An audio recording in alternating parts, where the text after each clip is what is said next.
విజయసాయిరెడ్డి గారు మన జిల్లా వ్యక్తి. ఫస్ట్ టైం ఇక్కడి నుంచి పోటీ చేస్తున్నారు. నిన్న మొన్నటి వరకు కలిసి ఉన్నటువంటి ఇద్దరు వ్యక్తులు ఈరోజు ప్రత్యర్థులుగా బరిలోకి తిరుగుతున్నారు.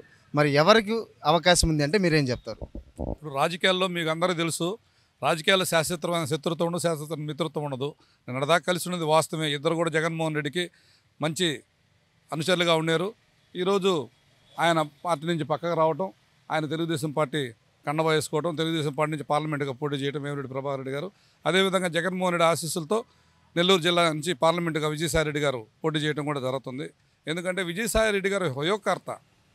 మనకందరూ తెలిసిన విషయం ఏంటంటే 14 సంవత్సరాలు ఈ యొక్క వైఎస్ కాంగ్రెస్ పార్టీని భుజస్కంధాల మీద వేసుకొని జగన్మోహన్ రెడ్డి మోస్తే దాని వెనకాల కాడి మోసినటువంటి వ్యక్తుల్లో, భుజం కాయగాసిన వ్యక్తుల్లో విజయసాయిరెడ్డి కూడా ఒకరన్న సంగతి ఈ రాష్ట్రంలోని ప్రతి ఒక్కరు కూడా తెలుసు. ఈరోజు జగన్మోహన్ రెడ్డి నెంబర్ 1 అయితే విజయసాయిరెడ్డి గారు నెంబర్ 2.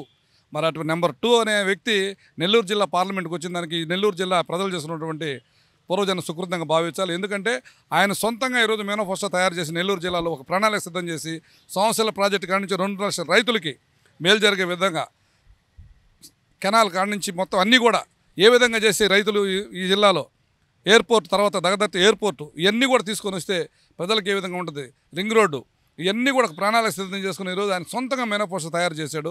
అంటే ఆయన ఎటువంటి ఆలోచన విధానం కలిగినాడు అనే సంగతి మేధావులందరూ కూడా ఇప్పటికే ఆలోచిస్తున్నారు.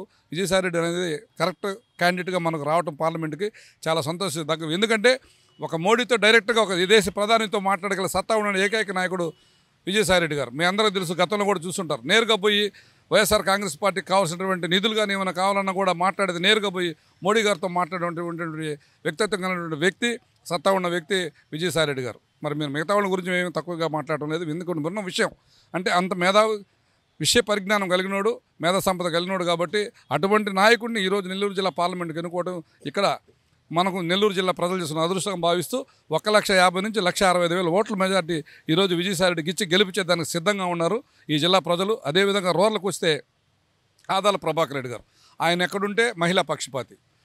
మహిళల దగ్గర 4 రూపాయల డబ్బులు ఉంటే ఆ ఇల్లు సంతోషంగా ఉంటుంది, ఆ కుటుంబం బాగుంటుంది. అందుకని మహిళా అకౌంట్లో జగన్మోహన్ రెడ్డి వాళ్ళ అకౌంట్లోనే డబ్బులు వేస్తున్నాడు కాబట్టి ఆయన ఎక్కడ పనిచేసిన, అల్లూరు ఎమ్మెల్యేగా పనిచేసినా, సరేపల్లి ఎమ్మెల్యేగా పనిచేసిన ఎక్కడ కూడా మహిళలకు ఎక్కువ ప్రాధాన్యత ఇచ్చాడు. అదేవిధంగా ఎక్కడున్నా కూడా డెవలప్ చేశాడు. మీరు చూసారు ఉంటారు, సరేపల్లి ఈరోజు తొండల గుడ్లు పెట్టిన ప్రాంతం కూడా 50,000 చేయని ఎకరా కూడా ఈరోజు కోట్ల రూపాయలు బ్రహ్మాండంగా రైతులు ఉన్నారంటే ఆదాల ప్రభాకర్ రెడ్డి 30,000 ఉద్యోగాలు ఇచ్చాడు. ఆయిల్ రిఫరెన్సెస్, పవర్ ప్రాజెక్టులు, పోర్టు డెవలప్ చేసిన ఘనత కూడా ఆదాల ప్రభాకర్ రెడ్డిదే. ఎక్కడ చూసినా అల్లూరు చూస్తే బ్రహ్మాండంగా డెవలప్ చేశాడు. నెల్లూరులో 2014 ఇన్ఛార్జిగా ఉంటే బ్రహ్మాండంగా ఎక్కడ చూసినా ప్రతి గ్రామాన్ని రోడ్లు వేసిన అభివృద్ధి చేశాడు. అందుకని గతంలో పోటీ చేస్తే, పార్లమెంటు పోటీ చేస్తే రూరల్ ఎమ్మెల్యే కంటే కూడా 5,000 మెజార్టీ ఓట్లు ఆదాలపై రావడం జరిగింది. 3 రోజుల్లో పార్టీ మారిన కూడా పార్లమెంటుకి 1,54,000 ఓట్లు ఈ జిల్లా ప్రజలు ఇచ్చారు. ఈ జిల్లాలో అజాత శత్రు ఎవరైనా ఉన్నట్టు ఆదాల ప్రభాకర్ రెడ్డి గారు. రూరల్లో ఆయన ఖచ్చితంగా 40,000 ఓట్లతో ఆయన విజయాన్ని ఇచ్చేదానికి సిద్ధంగా ఉన్నారు రూరల్ ప్రజలు. ఎక్కడ పోయినా కూడా అయ్యా ఈ రోడ్డు ఆదాల ప్రభాకర్ రెడ్డి వేశారు, ఈ కాలువ ఆదాల ప్రభాకర్ రెడ్డి కట్టాడు, మాకు సహాయం చేశాడయ్యా, మేము ఎప్పుడు పోయినా కూడా చిరునవ్వుతో మమ్మల్ని పలకరిస్తాడు ఆఫీసులో అని ప్రజలందరూ కూడా చెప్పుకోవడం, ఎస్సీ ఎస్టీ బీసీ మైనార్టీ నాయకులందరూ కూడా ఈరోజు ఆదాలపడి వెనకాల ఉండటం కూడా మాకు ఆయన విజయానికి మూలమైనటువంటి ఘటం. ఎందుకంటే ఖచ్చితంగా మంచి మెజార్టీతో రూరల్ ప్రజలు ఆయన ఆశీర్వదిస్తున్నారు. 40,000 మెజార్టీతో ఆదాల ప్రభాకర్ రెడ్డి విజయం సాధించి ఈ ప్రజలకు సేవ చేయడానికి సిద్ధంగా ఉన్నాడు. 6 నెలల్లో 150 కోట్లు కాదు, ఎమ్మెల్యే అయిన తర్వాత 1,500 కోట్ల రూపాయలు తీసుకొని వచ్చి రూరల్లో అభివృద్ధి చేసి పాలు పోసి పాలు ఎత్తుకుని ప్రజలు చేసేదానికి సిద్ధంగా ఉన్నాడు. కాబట్టి అన్ని వర్గాల ఆదాల ప్రభావం కావాలని చెప్పి ఎదురు చూస్తున్నారు. ఎప్పుడెప్పుడు వస్తుందో మే 13 ఎదురు చూస్తున్నారు. ఖచ్చితంగా మంచి మెజార్టీ ఆదాల ప్రభావం రూరల్ ఎమ్మెల్యే గెలవడం తథ్యం, ఆయన విజయం తథ్యం.